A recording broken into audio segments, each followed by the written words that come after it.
오징어 게임, 킹덤, 지옥 등 전 세계적인 대히트를 기록한 드라마에 이어 며칠 전 유종의 미를 거둔다며 공개한 고유의 바다까지 넷플릭스는 요 몇 년 동안 다양한 소재를 다룬 한국 드라마 덕분에 한국산 컨텐츠가 가진 꿀을 제대로 맛봤습니다. 덕분에 올해 OTT 시장에서 대한민국의 창작자들은 그토록 원하던 창작의 자유와 흥행이라는 두 마리 토끼를 한 손에 거머쥐었습니다. 그런데 넷플릭스가 7,700억 원을 투자하던 지난 2017년 오랫동안 제발 출연해달라며 바지가랑이 붙잡고 매달린 한국 스님 한 분을 드디어 방송으로 모셨습니다. 전 세계에서 한가닥 한다는 최고의 요리사들도 스님이 출연한 TV 앞에서는 단 한마디도 꺼낼 수 없는 전설적인 스님이면서 뉴욕타임스가 전 세계에서 가장 진기한 걸 보려면 미국이나 덴마크가 아니라 전라남도 장성에 와서 이분의 음식을 먹어봐야 한다고 극찬했던 이 스님은 누구실까요?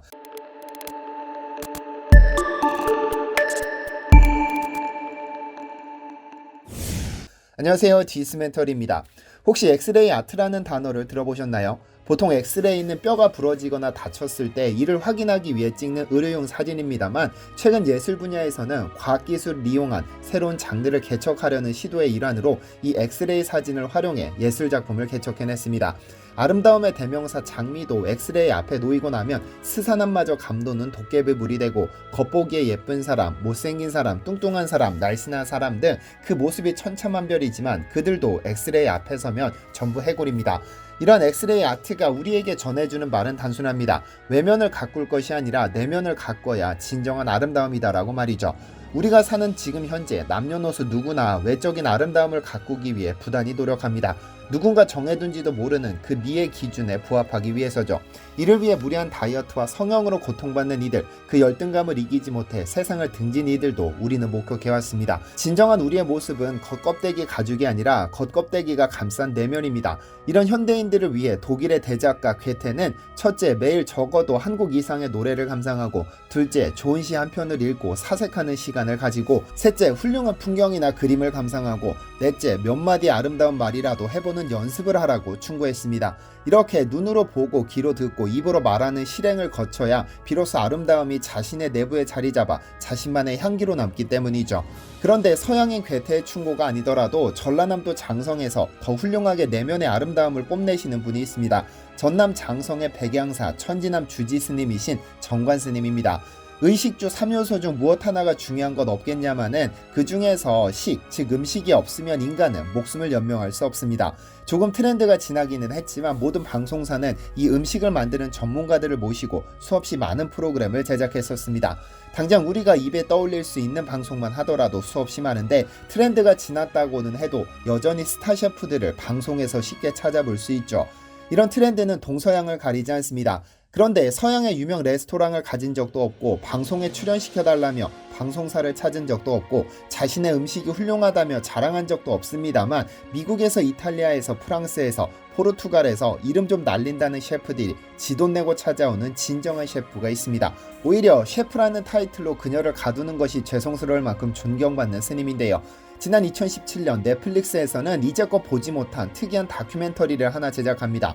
셰프의 테이블이라는 프로그램 시즌3 첫 편에 정관스님 4글자로 장식했죠. 정관스님이라는 분이 있습니다. 한국에서는 사찰 음식의 대가로 알려져 있지만 전 세계 셰프들 사이에서 존경과 우러름을 한몸에 받는 유명인으로 셰프들의 스승이라고 불러도 무방한 분입니다. 잠시 그녀를 살펴볼까요?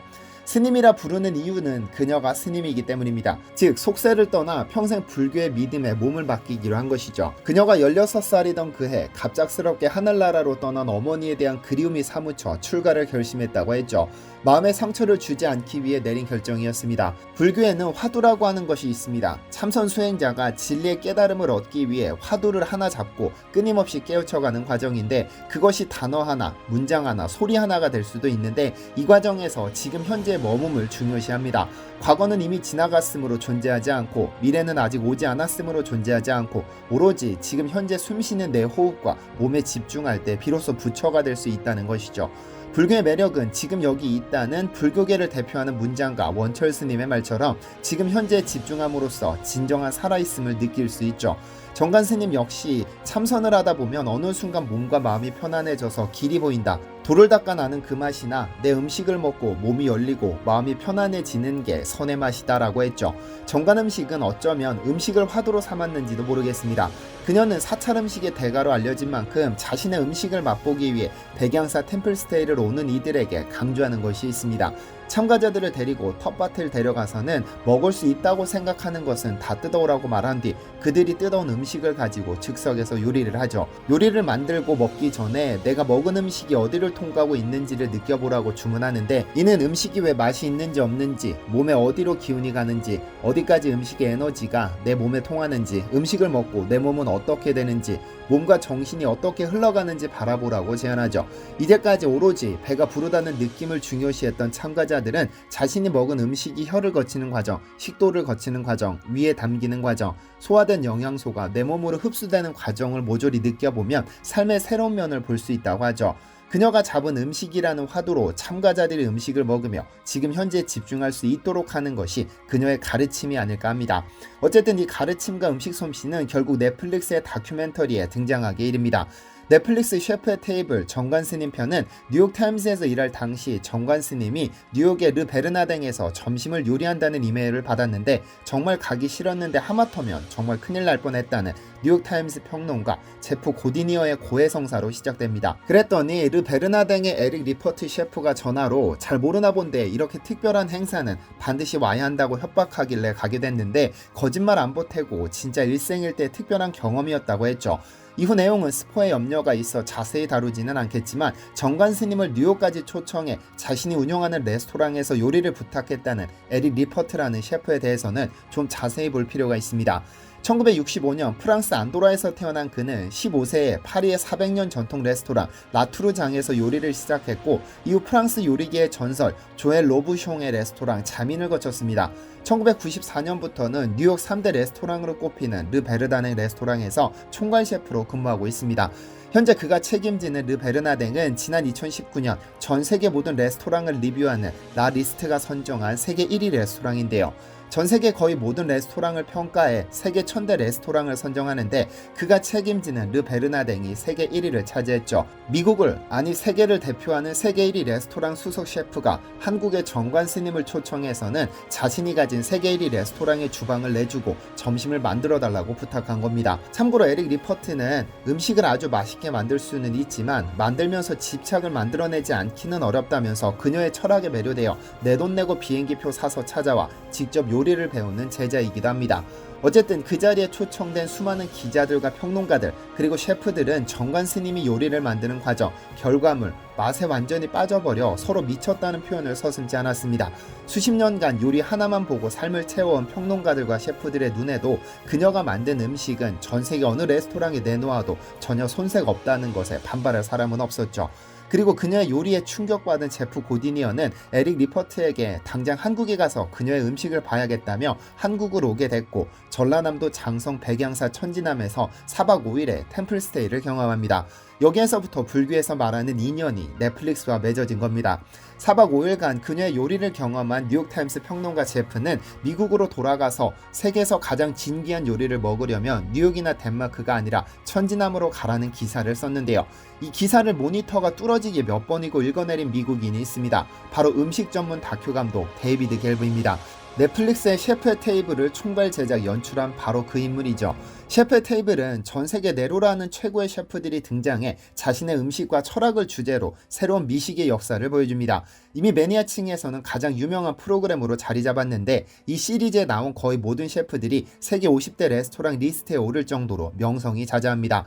나가고 싶다고 선뜻 명함을 내미는 것조차도 누를 끼치는 수준이죠.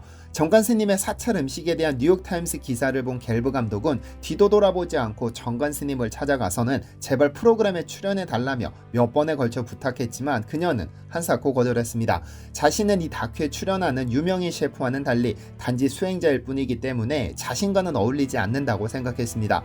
그러나 갤브 감독은 끊임없이 그녀에게 부탁했고 결국 내가 하자는 대로 할 수 있겠냐면서 촬영 주도권을 약속받고서야 촬영에 응했는데요. 만들어진 다큐는 완벽했습니다. 그녀의 평소 철학과 신념이 모두 녹아있었죠. 늘 그랬듯 잔잔하고 고요하게 자신이 가꾼 텃밭에서 재배한 작물을 이용했습니다. 전 세계에서 사찰 음식을 가장 잘 만든다는 그녀가 음식을 만들 때 절대로 사용하지 않는 5가지 재료가 있습니다. 마늘, 파, 부추, 달래, 양파가 이에 해당합니다. 불교에서는 살생과 더불어 맵고 향이 강한 오신채 사용을 금하는데 그녀는 스님인 만큼 절대로 이 재료들을 사용하지 않습니다. 국과 탕이 발달한 한국 음식에서 파와 마늘, 양파는 필수 재료인데 이 재료들 없이도 정갈하고 아름다운 음식을 만드는 그녀의 요리 솜씨는 존경을 불러옵니다. 그녀의 요리 중에는 그녀의 인생이 녹아있는 요리가 하나 있습니다. 간장과 표고버섯을 이용한 표고버섯찜인데요. 어린 시절 어머니를 여의고 출가한 그녀는 아버지를 속세에 두고 출가했습니다. 멀쩡한 딸이 불교에 기이한다는 말에 없는 딸로 여기며 살아가던 그녀의 아버지는 한참 시간이 흘러 그녀를 찾았습니다. 그때 그녀는 아버지에게 표고버섯찜을 대접했는데 이를 맛본 아버지가 비로소 마음을 놓으셨다고 하죠. 이렇듯 요리에 그녀의 철학과 정성, 불교의 가르침이 어우러져 하나의 예술이 탄생한 것이 아닐까 합니다. 그녀가 등장한 셰프의 테이블은 다른 에피소드와는 달리 대화가 많이 삽입되지도 BGM을 많이 깔지도 않은 상태로 오로지 요리하는 소리와 잔잔한 자연의 소리만을 담았습니다. 지금도 미국에서 프랑스에서 이태리에서 스페인에서 오로지 그녀의 음식을 배우기 위해 미식가들과 셰프들이 그녀를 찾아와 제자를 자청합니다. 저도 기회가 된다면 그녀의 혼이 담긴 사찰 음식을 꼭 한번 먹어봤으면 좋겠습니다.